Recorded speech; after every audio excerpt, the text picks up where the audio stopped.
আকাশটা মেঘলা, বাতাসের তাণ্ডবে উঁচু উঁচু গাছগুলো এদিক সেদিক দোল খাচ্ছে। চাঁদ তারার অস্তিত্ব নেই আজ কোথাও। বাইরে টিপটিপ বৃষ্টি পড়ছে, তবে বৃষ্টির থেকেও ক্ষণে ক্ষণে বাজ পড়ার শব্দটাই যেন বেশ তুখর। শাহবাড়ির রান্নাঘর আলাদা, তবে খাবার খাওয়ার জন্য আছে একটি নির্দিষ্ট ঘর। দিনের বেলায় বারান্দায় বসে খেলেও রাতে খাওয়া হয় সেখানেই। মর্জিনার ঘরে আজ আর রান্না হয়নি। বিকেলে সে সাপের ভয়ে তার জ্বর হয়েছে, তাই ফরিদা আর বিথি মিলেই বাড়ির সবার জন্য রান্না করেছে। অনেকদিন পর আজ সবাই আবার একসঙ্গে খেতে বসার দৃশ্যটা দেখে ফরিদার চোখ দুটো যেন জুড়িয়ে গেল। শেষবার যখন সকলে একসঙ্গে খেতে বসেছিল, তখন এই বাড়িতে মানুষে গিজগিজ করতো না। শ্বশুরমশাই তখনও বেঁচে ছিলেন। সুবহান আলী শাহ ছিলেন সুস্থ সবল একজন ব্যক্তি, সারাদিন কাজকর্ম নিয়েই ব্যস্ত থাকতেন। বাবার ব্যবসার দায়িত্ব ছিল তার কাঁধেই। আমিরুল শাহ আর মুমিনুল শাহ ছিলেন ভবঘুরে স্বভাবের। কিভাবে বাবার উপার্জিত অর্থ উড়িয়ে ভর্তি করা যায়, সেটাই ছিল যেন তাদের প্রধান ভাবনা। নাজিরের মা নাসরিন ছিলেন পাক্কা এক গৃহিণী। কার কখন কী লাগবে, কার কী প্রয়োজন, সবাই ছিল তার নখদর্পণে। এসবের জন্যই শ্বশুর ফতেহ আলী শাহ মেজ ছেলের পাশাপাশি মেজ পুত্রবধূ নাসরিনকেও ভীষণ পছন্দ করতেন, যেন দু চোখের মনি সে। তবে জায়েদের মধ্যে অবশ্য এ নিয়ে হিংসার অন্ত ছিল না। কিভাবে তাকে অপদস্থ করা যায়, সেই চক্রান্তে মশগুল থাকত সারাক্ষণ। মাস্টার বাড়ির সঙ্গেও তখন ছিল ঘনিষ্ঠ সম্পর্ক। আকবর মিয়া তো প্রায় প্রতিদিনই দুপুরের ভাতটা শাহবাড়িতেই খেতেন।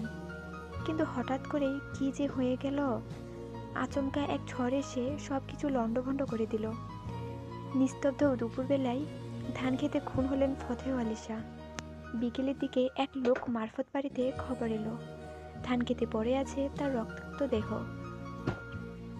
তার প্রায় মাস ছয়েক পর এক রাতের আধারে নিখোঁজ হয়ে গেলেন নাসরিন। কেউ কিছু আজ পর্যন্ত করতে পারল না। এই হাসি খুশি নারীটি যে পালিয়ে গিয়েছে, তা কি মোটেও বিশ্বাসযোগ্য? আর সে ভোরবেলাতেই বিলের ধারে পাওয়া গেল সুবহান আলী শাহর ক্ষতবিক্ষত আহত দেহখানা। এবারও গ্রামের লোকজন ওই বড় ছোট দুই ভাইকে খবর দিয়ে সুবহানকে ভর্তি করালো জেলা শহরের হাসপাতালে। দুদিন পর সেখান থেকে তাকে পাঠানো হয় ঢাকা মেডিকেলে। সে পুরনো দিনের কথা মনে পড়লেই ফরিদার শরীর কেঁপে ওঠে, লোমকূপ খাড়া হয়ে ওঠে। কত কিছু ঘটে গিয়েছে এ কয়েক বছরে, অথচ কি সুন্দর সেসব দিন ছিল। এখনকার মতো সব বাড়িতে এমন ইটের দালান ছিল না তখন। ছিল শুধু চারিদিকে মাটি আর ছনের ঘর। রান্না কিন্তু সেই স্বাদ হয়েছে ভাবি। একেবারে পুরানো দিনের কথা মনে পড়ে গেল। আঙ্গুল চাটতে চাটতে বললেন মমিনুল শাহ। ফরিদা লাজুক হাসলেন। আমিরুল শাহ সায় দিয়ে বললেন, ঠিকই কইছস, তা নদীর মাছ নাকি রে নাজির? নাজির মনোযোগ দিয়ে খাচ্ছে। সন্ধ্যায় ছাতা মাথায় দিয়ে চত্বর বাজারে দোকান খুলে বসা ডাক্তারের কাছ থেকে জ্বরের ওষুধ কিনে নিয়ে এসেছিল। শরীরে কাদা লেগে যাওয়ায় গোসল করে তারপর খেতে বসেছে সে। চুল থেকে এখনো 1-2 ফোঁটা পানি পড়ছে টুপটাপ করে। মাথা নাড়িয়ে বলল, না, বেলায়ের খেতে পানি উঠেছে, ওইখান থেকে ধরে আনছি। এক পাতিল ভরছে। শুধু কি এক পাতিল, মতিন চাচার ইয়া বড় টিনের বালতি পর্যন্ত পুরো ভইরা গেছে। মাশাল্লাহ। মমিনুল শাহ বললেন, তুই তোর চাচিরে হাপের ভয় দেখাইছস? হাপটা নাকি বিশাল বড় আছিল। হাপ না, আমনের শ্বশুর আছিল ওইটা। হাপের রূপ ধইরা পানিতে ভাসতা ছিল, তাই লগে কইরা ধইরা আনছিলাম। কিন্তু আমনের বউ সবার সামনে বাপরে অস্বীকার করছে। হতচ্ছাড়া, এই বুইড়া বয়সে আমারে বউ ছাড়া করতে চাস? কেন আমার বউটার পিছনে লাগোস বাপ? বউ মরলে আমি আর বউ পামো কই? দুনিয়াতে কি বউয়ের অভাব? এই ডাইনি মরলে কচি একটা মাইয়ার লগে আমনের বিয়া পড়াইয়া দিম। বুইড়া বয়সে শান্তি পাইবেন। কি রে শাহরিয়ার, নতুন মা চলবো না? শাহরিয়ার চুপচাপ খাচ্ছিল। নাজিরের কথায় হেসে উঠল শব্দহীন। বলল, আমি আমার মা লইয়া খুশি আছি। আব্বাই চাইলে আরেকটা বিয়া করতে পারে, আমাকেও অনুমতি আছে। মর্জিনা ছেলের পিঠে কিল বসিয়ে গর্জে উঠলেন, দুই দুইটা হারামজাদা পালি বাড়ি, একটাই আমার জীবন তেনা তেনা কইরা আমার জামাইরে বিয়ার লোভ দেখায়, আর আরেকটা হলো আমার পেটের, ওইটা আবার সহমত পোষণ করে। 3 বেলা থাপড়ান ছাড়া তোরা ভালো হইতি না হারামজাদা।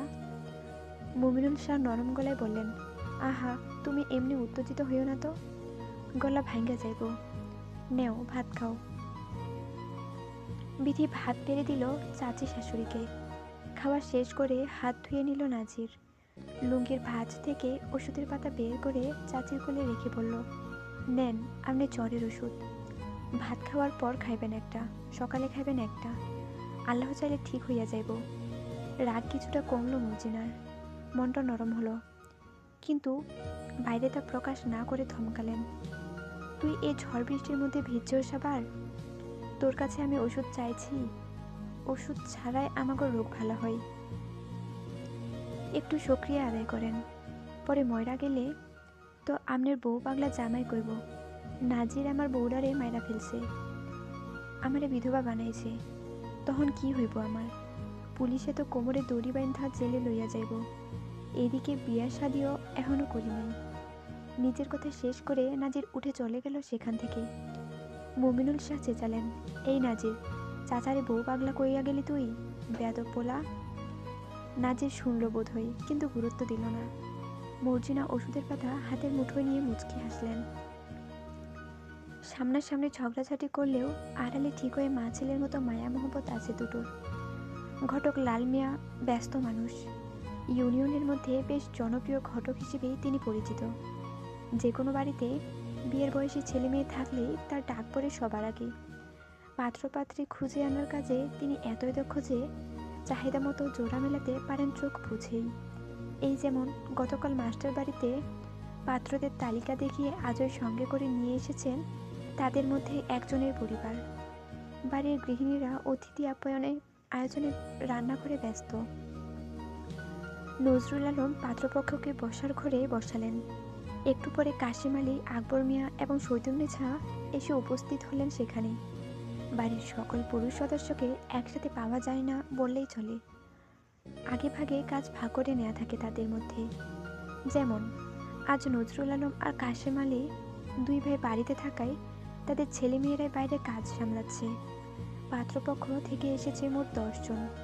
ছেলে নিজে, তার মা, 2 ভাই, মামি, মামা, ভাবি, বড় চাচা ও চাচি। পাত্রের নাম বকুল। তার জীবন বৃত্তান্ত সহ যাবতীয় খুঁটিনাটি তথ্য ইতিমধ্যে ঘটক লাল মিয়ার মাধ্যমে পেয়ে যাওয়ায় সে এই বিষয়ে আর কারোর মধ্যে তেমন কোনো আগ্রহ দেখা গেল না। সৌজন্য সাক্ষাৎ ও কিছু প্রাথমিক আলাপচারিতার শেষে ঘটক লাল মিয়া পাত্রপক্ষের উদ্দেশ্যে বললেন, যা কইছিলাম সব ঠিকঠাক মিলল তো? কইছিলাম না মাইয়া একেবারে খানদানি বংশের, জমি জামা, টাকা পয়সা, মান ইজ্জত কোনো কিছুরই কমতি নাই। গেরামে যারে জিগাইবেন সেই কইব মাস্টার বাড়ির মাইয়া মানেই লাখে একটা। লাল মিয়া কথায় আকবর মিয়া আর তার ছেলেরা সন্তুষ্ট হলেন। তাদের মুখের সেই সন্তুষ্টির আভাস দেখে ঘটক মন থেকে খুশি হলেন। পাত্রপাত্রীর বাড়ির লোকেরা যত সন্তুষ্ট ততই পারিশ্রমিক পাওয়া যায় বেশি। বকুলের বাবা না থাকায় তার মাই এবার মুখ খুললেন, তা মাইয়া কই, নিয়ে আসেন একটু দেখি তারে। নজরুল আলম হাঁপ ছাড়লেন, মাইয়ারে নিয়ে আসো সুজনের মা। স্বামীর আদেশের অপেক্ষাতেই যেন এতক্ষণ বসেছিলেন দিলারা বেগম। ফাহমিদার পরনে মায়ের কালো পরের সবুজ একটি শাড়ি। চিন্তায় হাত পা তালু ঘেমে উঠেছে তার।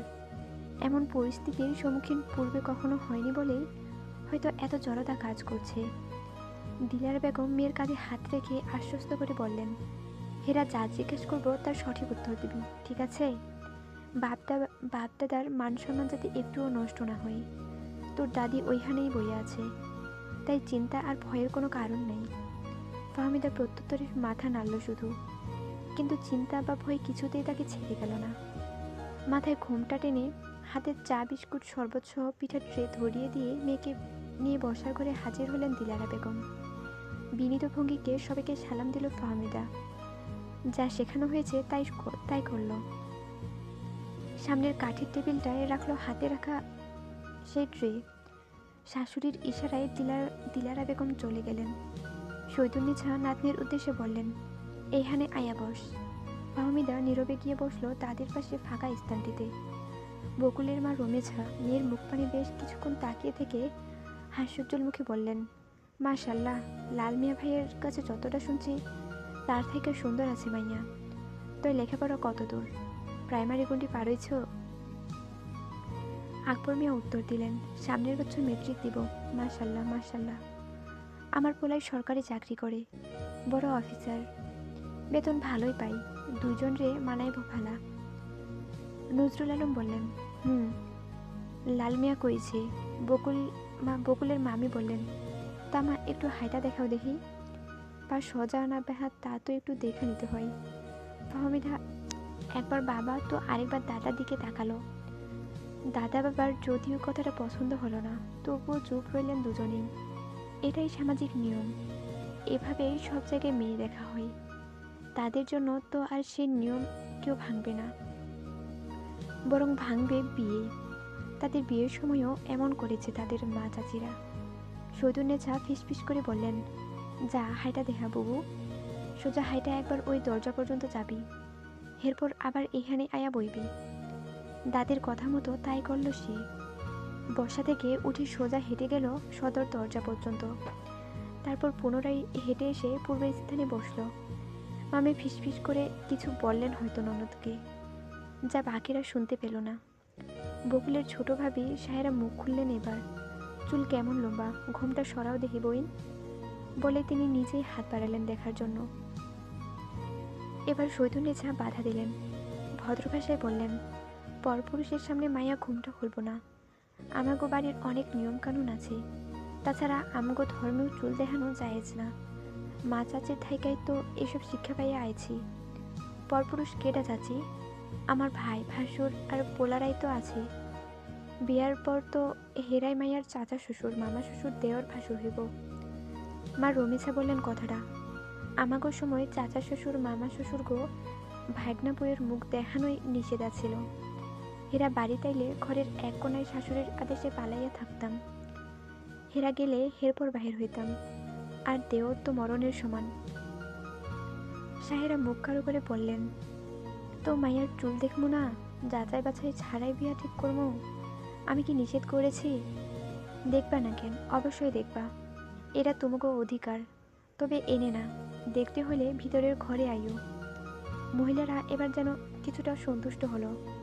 দিলেরা এসে তাদেরকে নিয়ে গেলেন ফাহমিদার ঘরে। বাড়ির পুরুষেরা পাত্রপক্ষের পুরুষদের সাথে বসে গল্প আলোচনা মেতে উঠলেন। মিছরি আর পলি ওখানেই বিছানায় বসেছিল।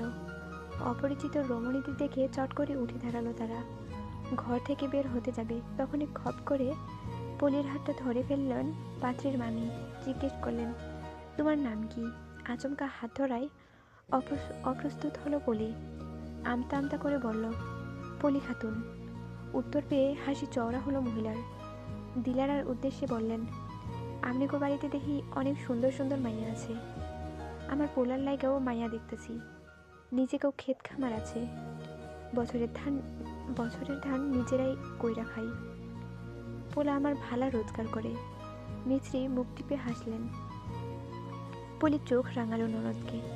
দিলারা থতমত খেয়েই খেলেন ঠিকই, তবে নিজেকে মুহূর্তে সামলে নিয়ে বললেন, ওই আমার দেওরের বড় পোলার বউ। হাস্যোজ্জ্বল মুখখানা মলিন হয়ে গেল মহিলার। হাতটা ছেড়ে দিয়ে জোরপূর্বক হেসে বললেন, দেখা বোঝাই যায় না মাইয়া যে বিয়েটা। আমগো বাড়ির বউ গো বাড়ির মাইয়ার মতোই আদর যত্ন কইরা রাখা হয়। তার উপর বিয়ার মাত্র 1 বছর হয়েছে, তাই বোঝা যায় না। তার নজর এবার গিয়ে স্থির হলো মিছরির দিকে। আঙুল তাক করে দেখিয়ে জিজ্ঞেস করলেন, এটাও কি বাড়ির বউ? না, ওই মাইয়া, দেওরার মাইয়া, বাড়ির মধ্যে সবচেয়ে ছোট মাইয়া। আরো কিছু বলতে হয়তো চাইলেন তিনি, কিন্তু তার আগে দিলারা ইশারায় দুজনকে বেরিয়ে যাওয়ার নির্দেশ দিলেন। চাচি শাশুড়ির ইশারা বুঝতে পেরে ননদকে নিয়ে বেরিয়ে এলো পলি। ফিসফিস করে বলল, চলো পিছনের জানালার কাছে যাই।